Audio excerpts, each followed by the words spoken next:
Hi study with சென்னையில் டே 19 and நான் இன்றைக்கி என்னோடய ஸ்டடி பிளானில் மட்டும் கொஞ்சம் சேஞ்சஸ் பண்ணியிருக்கிறேன்.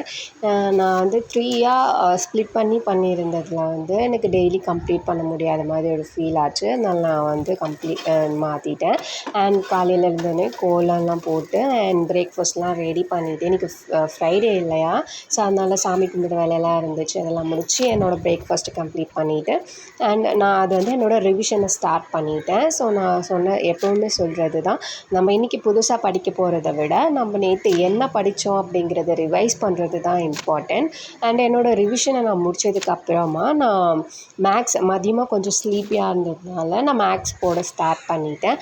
அண்ட் 17 சம்ஸ் நான் போட்டு பார்த்துட்டேன். அண்ட் ஈவினிங் வந்துச்சு. ஈவினிங் மதியம் சமைக்கணும், அப்புறமா ஹவுஸ் ஒர்க்ஸ் இருந்துச்சு. அது எல்லாத்தையும் கம்ப்ளீட் பண்ணி முடிச்சுட்டு அதுக்கப்புறம் ஒரு ஈவினிங்காக உட்காந்ததுனால ஐஎன்எம் ஸ்டார்ட் பண்ணிட்டேன். ஸோ ஐஎன்எம்மில் வந்து காந்திய தலைவர், அதாவது தேசிய தலைவர் காந்தியோட காலகட்டத்தை வந்து நான் கம்ப்ளீட் பண்ணியிருக்கிறேன்.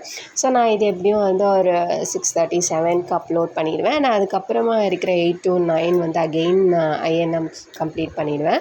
ஸோ நான் இந்த மாதிரி வீடியோஸ் நான் உங்களுக்கு ஷேர் பண்ணுறதுக்கு டெய்லியும் ஒருத்தவங்க படிச்சுட்டே இருக்காங்க. ஸோ நீங்களும் படிக்க ஸ்டார்ட் பண்ணிவிடுங்க, மோட்டிவேட்டடாக இருங்க. Subscribe for more.